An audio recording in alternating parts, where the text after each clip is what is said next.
Hello all, welcome to the Design of Machine Elements classroom. In this lecture, we are going to discuss the simple stresses that are acting in the material, and we are going to solve a few problems on that.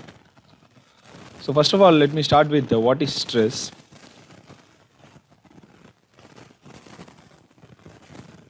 So when an external force is applied on a body, the body will produce some internal resistance with equal magnitude and in opposite direction.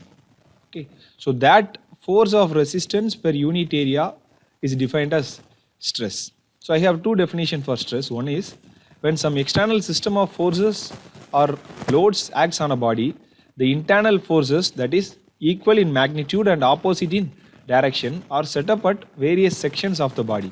Okay, so this force of resistance per unit area offered by the body against the deformation is known as stress. So when we apply a load of P on the body, then the body will resist the load with an internal resistive force.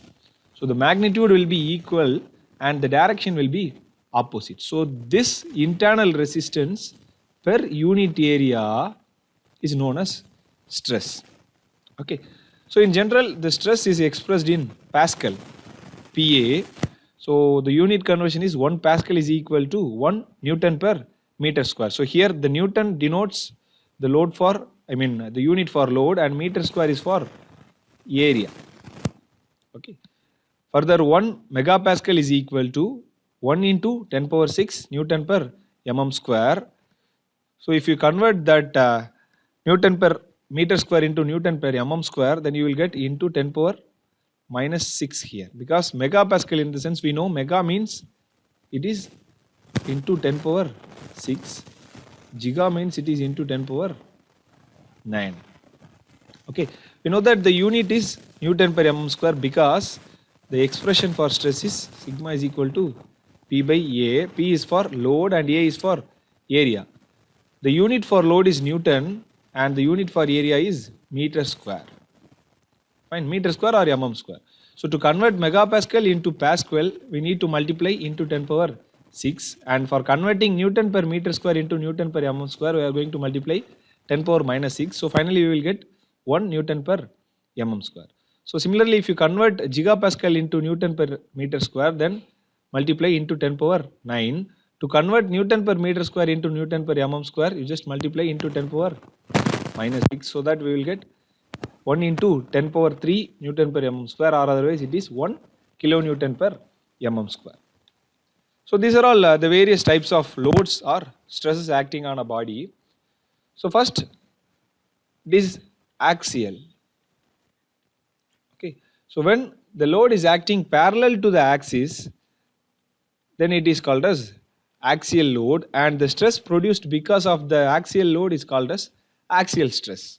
So there are two types of axial stress are there. One is compression and the tension. Tension in the sense the load will be collinear with the axis of the shaft and it will be acting in the upward direction. So that is, it's a pull force. In the case of compression, the force will be acting collinear to the axis of the shaft and it will act towards the shaft. So that is, it's a push force. So in case if it's a pull force, then it is tensile stress. If it is a push force, then it is compressive stress.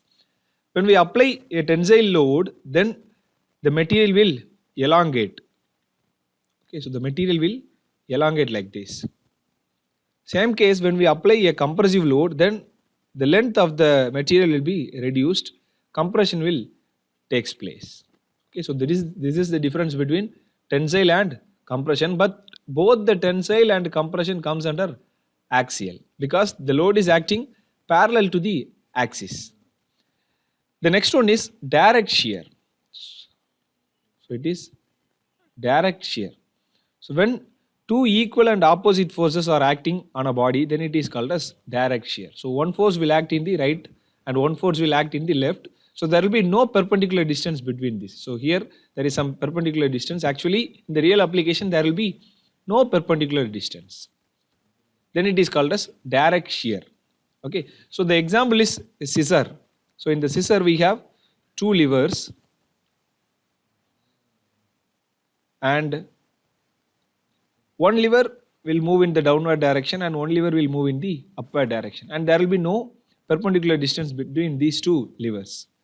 So this is called as shear load. So one will be moving in the upward direction and one will be moving in the downward direction. So this is called as direct shear. Then the next one is torsional shear. So when we apply a twisting moment, then it is called as torsional shear. So twisting in the sense we are going to twist the shaft. For example, a shaft is generally used to connect a motor and maybe a pump. So from the motor, the power is supplied to the pump. So here, the shaft will rotate and it will transmit the power. So in case of rotation, the twisting moment is applied on the shaft. So in that case, a torsional shear will be generated on the shaft because it is rotating. Okay, so that is called as torsional shear. And finally, bending. So when the load is acting perpendicular to the axis of the shaft, that is in the transverse direction, then it is called as bending. So all the beams are subjected to bending load. So we know that, for example, if you consider a simply supported beam and it is subjected to a point load at the center, then this is actually the axis and this is the axis of the load, and both are perpendicular. So if the load is acting in the transverse direction, then it is called as bending load, and the stress produced because of the bending load is called as bending stress. Okay, so we have axial. In the axial we have axial compression and axial tension. Then direct shear, if there is no perpendicular distance is there. Then torsional shear is there. Finally the bending stress. So this is the equation for axial stress. So here let me consider a rod of uniform cross section A and it is subjected to a load P. So if I want to calculate the stress acting on the shaft, then sigma is equal to load divided by area, because the applied stress will be equal to the magnitude of the internal resistance, that is internal produced stress. So by calculating the applied stress, we can calculate the internal resistance, that is stress acting on the body. So the sigma is equal to P divided by A. So here P is the applied load and A is the cross section area. If it is circular, then A is equal to, we know that the cross section area is pi by 4 d square. So we can substitute P in Newton and we can substitute A in meter square or otherwise mm square. Okay, so this is the equation for axial stress. So the equation is common for both compression and tension because both comes under the axial stress. So this is the first problem. The problem is a tensile load of 50 kilonewton load. So 50 kilonewton is P, is applied on a steel link as shown in the figure. Find the induced stress at section AA and BB. So this is actually the given drawing. So here we have two cross sections. So this is cross section AA and this is cross section BB. So we have to calculate the stress at both cross section AA as well as BB. Okay. So one thing is very important here. The applied load is common. So I have written the given data. The applied load is PT is equal to 50 kilonewton. So for all the problems, you just start with the given data, then to find. To find is stress in section AA and BB, that is sigma AA and sigma BB. Okay. So in section AA, it is actually a solid section and it is rectangular in cross section. But when you come to section BB, so here some empty space is there. So it's actually an overall rectangle and inside that we have some empty spaces there for a height of 40. Okay. So first I'll start with the calculation of stress for section AA. The equation is sigma AA is equal to PT, that is the applied load, divided by area at section AA. So since it is rectangular cross section, we know that for rectangle the area is length into breadth, it is 50 into 20, that is given in the problem. So the cross section area is 1000 mm square. Further we can substitute this here. So sigma is equal to 50,000 because the load is given in kilonewton. We know that 50 kilonewton in the sense it is 50 into 10 power 3 Newton. So that is what I have substituted here. And the area is 1000. So sigma is equal to 50 megapascal, or otherwise it is 50 Newton per mm square. Both are equal. Okay. Then at section BB, sigma is equal to P by A. So here the area calculation is very important, because first we have to calculate the overall area. You can see that it is 80 into 20. Okay, so I'll write one more line here. So it is 80 into 20, then minus, then we have to subtract this internal area because there is no material here. So it is minus 40 into 20. Okay, so the overall area subtracted by the empty space, because there is no material here, you can see that. Okay, fine. So I have taken the 20 commonly outside, so it is 80 minus 40 into 20, that is equal to 800 mm square. So now we can substitute this in the equation 1. Sigma is equal to P by A. P is 50,000 and the area is 800 mm square that I have calculated. So if I solve this, then I will get sigma is equal to 62.5 megapascal, or otherwise it is 62.5 Newton per mm square. Okay. So one thing is very important, that is the calculation of area. So here it's a solid section, you can see that it's a solid section, that is why I have multiplied 50 into 20. But here there is some hollow spaces there. Without material we have a dimension of 40 into 20. So I have subtracted this 40 into 20 from the 80 into 20. Okay, so this is very, very important here. Then this is the second problem. A hydraulic press exerts a load of 3.5 meganewton. The load is carried by two steel rods supporting the upper head of the press. If the safe stress is 85 megapascal and E is 210 kilonewton per mm square, find the diameter of the rods. So in the previous problem, actually the diameter is given or the area is given, we have calculated the stress. But here the stress is given and we have to find out the diameter. So let me start from the given data.